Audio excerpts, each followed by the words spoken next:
প্রিয় ছাত্রছাত্রীরা, আনফোল্ডিং ফিলোসফির আজকের এপিসোডে আমরা আলোচনা করব মনোবিজ্ঞান নিয়ে। তোমরা জানো যে মনোবিজ্ঞানের ক্ষেত্রে বিভিন্ন তত্ত্ব বা বিভিন্ন মতের কথা আমরা পাই। আজকে আমরা আলোচনা করব আচরণবাদ নিয়ে।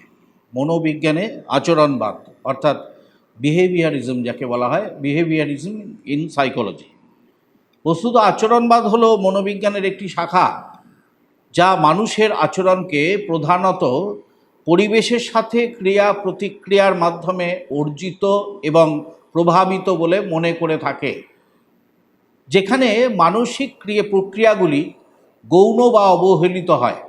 আচরণবাদ মনে করে যে মানুষের সব আচরণই পরিবেশের সাথে উদ্দীপনা ও প্রতিক্রিয়ার মাধ্যমে অর্জিত হয়, যেমন কন্ডিশনিং বা প্রশিক্ষণ। আচরণবাদীরা মনে করেন যে মানুষের মন এবং আচরণের অধ্যয়ন করে বলে মনোবিজ্ঞান একটি প্রাকৃতিক বিজ্ঞান বা ন্যাচারাল সায়েন্স। শিক্ষক ভালো আচরণের জন্য ছাত্রকে পুরস্কৃত করেন বা খারাপ আচরণের জন্য শিক্ষক শাস্তি দেন। এই ধারণার উপর ভিত্তি করেই আচরণবাদ গঠিত। আমেরিকান মনোবিদ জন ওয়াটসনকে এই আচরণবাদের জনক হিসাবে বিবেচনা করা হয়। ক্রিয়াবাদী মনোবিজ্ঞানী ভুন্ট অন্তর্দর্শন পদ্ধতির বা ইন্ট্রোস্পেকশনের সাহায্যে মানুষের চেতন প্রক্রিয়ার কাজকে মনোবিদ্যার বিষয়বস্তু হিসাবে গণ্য করেছিলেন।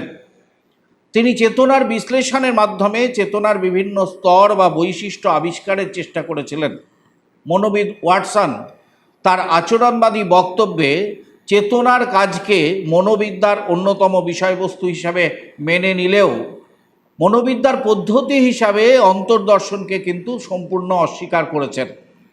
তিনি বলেছেন যে মানুষ ও প্রাণী সজীব যন্ত্র হওয়ায় তাদের কাজের মাধ্যমেই তাদের পরিচয় পাওয়া যায়।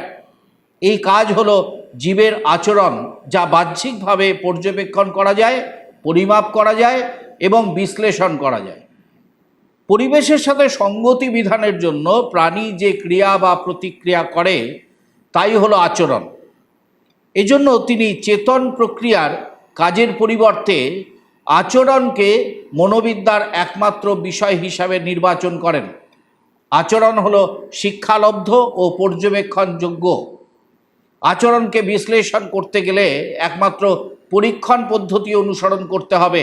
তাই অন্তর্দর্শন পদ্ধতি বর্জন করে ওয়াটসন আচরণ বিশ্লেষণে পরীক্ষণ পদ্ধতির প্রবর্তন করেন এবং বলেন যে মনোবিদ্যার পরীক্ষাগুলি আচরণ প্রতি সীমিত থাকবে। ওয়াটসন আরও দাবি করেন এবং বলেন যে মনোবিদ্যার পরীক্ষাগুলি আচরণের প্রতি সীমিত থাকবে। ওয়াটসনের এছাড়াও বক্তব্য হলো উপযুক্ত প্রশিক্ষণের মাধ্যমে কোনো একটি শিশুকে ইচ্ছামতো আইনজ্ঞ, চিকিৎসক, শিক্ষক, ভিক্ষুক, এমনকি চোর বা দস্যু হিসাবেও গড়ে তোলা যায়। ওয়াটসন অনুসারী আচরণবাদী মনোবিজ্ঞানীরাও প্রাণীর ওপর পরীক্ষা নিরীক্ষা চালিয়ে মানুষের মানসিক সমস্যা সমাধানের চেষ্টা করেছেন। অন্তর্দর্শন পদ্ধতির পরিবর্তে পরীক্ষণের সাহায্যে প্রাণীর আচরণ বিশ্লেষণ করতে তারা সচেষ্ট হয়েছেন। এজন্য ওয়াটসনের সময়ে প্রাণী মনোবিজ্ঞান বিশেষ উন্নতি লাভ করে। থর্নডাইক, বেক্টেরেভ, প্যাভলভ প্রমুখ মনোবিজ্ঞানী মানবেতর প্রাণীর ওপর গবেষণা চালিয়ে যেসব সিদ্ধান্তে উপনীত হন সেগুলি আচরণবাদের বিকাশে বিশেষ প্রভাব বিস্তার করেছিল। আচরণবাদের কয়েকটি বৈশিষ্ট্য উল্লেখের মাধ্যমে আমরা আচরণবাদের স্বরূপকে আরও স্পষ্ট করার চেষ্টা করতে পারি। প্রথমত, আচরণবাদীরা আচরণকে মনোবিদ্যার বিষয়বস্তু হিসাবে বিবেচনা করেছেন এবং মন বা চেতনাবোধক পদগুলিকে তাদের আলোচনা থেকে বাদ দিয়েছেন। এমনকি তারা চেতনার প্রতি ইঙ্গিত বহনকারী শব্দগুলির ব্যবহারকেও যুক্তিযুক্ত বলে মনে করেন না। যেমন তারা সংবেদন পদটি ব্যবহার না করে তারা এর পরিবর্তে প্রতিক্রিয়া শব্দটি ব্যবহার করেন। এইভাবে তারা দর্শন সংবেদনকে দর্শন প্রতিক্রিয়া, শ্রবণ সংবেদনকে শ্রবণ প্রতিক্রিয়া এইভাবে ব্যবহার করেছেন। তেমনি চিন্তন, অনুভূতি, ইচ্ছা ইত্যাদি মানসিক প্রতিক্রিয়াকে তারা বাকযন্ত্রীয় আচরণ হিসাবে নির্দেশ করেছেন। দ্বিতীয়ত, সব ধরনের মানসিক আচরণকে মানসিক অবস্থাকে আচরণবাদীরা উদ্দীপক প্রসূত আচরণ হিসাবে বর্ণনা করেছেন। তারা মনে করেছেন যে প্রাণীদেহে কোনো উদ্দীপনার সৃষ্টি করতে পারলেই তার মধ্যে থেকে প্রতিক্রিয়া বেরিয়ে আসবে।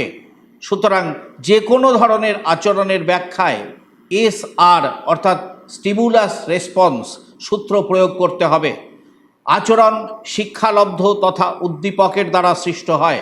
সুতরাং আচরণ বা অভ্যাস গঠনে উদ্দীপক ও প্রতিক্রিয়া, ক্রিয়া প্রতিক্রিয়া বিদ্যমান, কিন্তু উদ্দীপনার সৃষ্টি করলে প্রতিক্রিয়া করার জন্য প্রাণীদেহে যে উদ্দীপনার সৃষ্টি হয়, আচরণবাদীরা তার প্রতি আগ্রহী না থাকায় আচরণের বিশ্লেষণে তারা কেবল পর্যবেক্ষণযোগ্য প্রান্তীয় চলের ওপর নির্ভর করেন।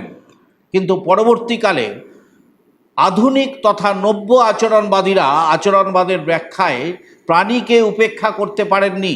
তাই আচরণ বিশ্লেষণে তারা SOR অর্থাৎ স্টিমুলাস অর্গানিজম রেসপন্স এই সূত্রটি প্রয়োগের কথা বলেছেন। তৃতীয়ত, আচরণবাদীরা সহজাত প্রবৃত্তির মতো কোনো মানসিক অবস্থার প্রতি বিশ্বাস করতেন না, কারণ এই জাতীয় অবস্থাকে বিশ্বাস করলে মানসিক অবস্থার অস্তিত্বকে স্বীকার করে নিতে হয়। চতুর্থত, আচরণবাদীরা অভ্যাস বা আচরণ গঠনের পেছনে পরিবেশ ছাড়া বংশগতির কোনো প্রভাব আছে বলে স্বীকার করেননি। আচরণবাদের প্রবর্তক ওয়াটসন দাবি করেছেন, কোনো শিশুকে দার্শনিক করতে চাইলে তাকে বাল্যকাল থেকে দার্শনিকের সাথে রেখে দিলেই চলবে, তেমনি কাউকে দস্যু বা ডাকাত বানাতে চাইলে তাকে দস্যু বা ডাকাতের সাথে রেখে দিলেই চলবে। অর্থাৎ পরিবেশই আমাদের আচরণের নির্ধারক। পঞ্চমত, আচরণবাদীরা আবেগকে দেহযন্ত্রের পরিবর্তন বা আলোড়ন ছাড়া আর কিছু মনে করেন না। এটি মনের কোনো অনুভূতি নয়। আবেগ জাগরিত হলে কিছু শারীরিক পরিবর্তন ঘটে, যা বাহ্যিকভাবে দেখা যায়, যেমন ঘাম বেরোনো, মুখমণ্ডলের পরিবর্তন, নিঃশ্বাস প্রশ্বাসের পরিবর্তন, রক্তচাপের পরিবর্তন ইত্যাদি। এগুলিকে তারা কোনো ক্রমেই মানসিক অবস্থার সাথে সম্পৃক্ত করতে চাননি। আবেগ অর্থে তারা শরীরের অভ্যন্তরীণ ও বাহ্যিক পরিবর্তনের পর্যবেক্ষণযোগ্য সমন্বিত অবস্থাকে বোঝাতে চেয়েছেন। ষষ্ঠত, আচরণবাদীরা স্মৃতির মতো কোনো মানসিক অবস্থার কথা স্বীকার করেন না। এজন্য তাদের পক্ষে স্মৃতির ব্যাখ্যা দেওয়া অসম্ভব হয়ে পড়ে। ওয়াটসন নিজেই তথাকথিত স্মৃতিকে একজাতীয় পূর্বরচিত বাকযন্ত্রের আন্তর্যন্ত্রীয় সংগঠন হিসাবে মনে করেছেন। সপ্তমত, আচরণবাদীরা সব ধরনের শিক্ষণকেই সাপেক্ষীকরণের ফল বা প্রতিবর্ত ক্রিয়া হিসাবে বিবেচনা করেছেন। শিক্ষণকে তারা এক আন্তর্যন্ত্রীয় ক্রিয়া হিসাবে নির্দেশ করেন। প্রতিবর্ত ক্রিয়া হলো এক ধরনের অনৈচ্ছিক ক্রিয়া। ইন্দ্রিয়ের সাথে উদ্দীপকের সংযোগ হওয়া মাত্রই এইরূপ ক্রিয়া সংগঠিত হয়ে থাকে। যেমন চোখের ওপর তীব্র আলোক পড়লেই চোখ নিজে থেকে বন্ধ হয়ে যায়। সুতরাং শিক্ষণ হলো আমাদের শরীরের এই ধরনের একজাতীয় প্রতিবর্ত ক্রিয়া, যা উদ্দীপকের উপস্থিতি মাত্রই স্বাভাবিকভাবে ঘটে থাকে। এর ওপর প্রাণীর ইচ্ছাশক্তির কোনো প্রভাব নেই।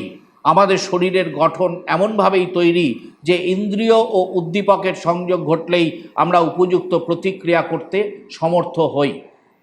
এই হচ্ছে মনোবিদ্যায় আচরণবাদ বা বিহেভিয়ারিজমের ব্যাখ্যা। বিহেভিয়ারিজম বলতে মনোবিজ্ঞানে কি বোঝানো হয়েছে আজকের এপিসোডে তোমাদের সামনে সেই বিষয়ে আলোচনা করা হলো। মনোবিজ্ঞানের এই তত্ত্বটি একটি অত্যন্ত গুরুত্বপূর্ণ তত্ত্ব। আমরা অন্য তত্ত্বগুলোও এরপরে এক এক করে তোমাদের সামনে তুলে ধরব। মনোযোগ সহকারে এই এপিসোডগুলো তোমরা বারংবার দেখো, অবশ্যই তোমাদের কাজে আসবে। আজকের মতো মনোবিজ্ঞানে আচরণবাদ এই সম্পর্কে আমাদের আলোচনা আমরা এখানেই শেষ করছি।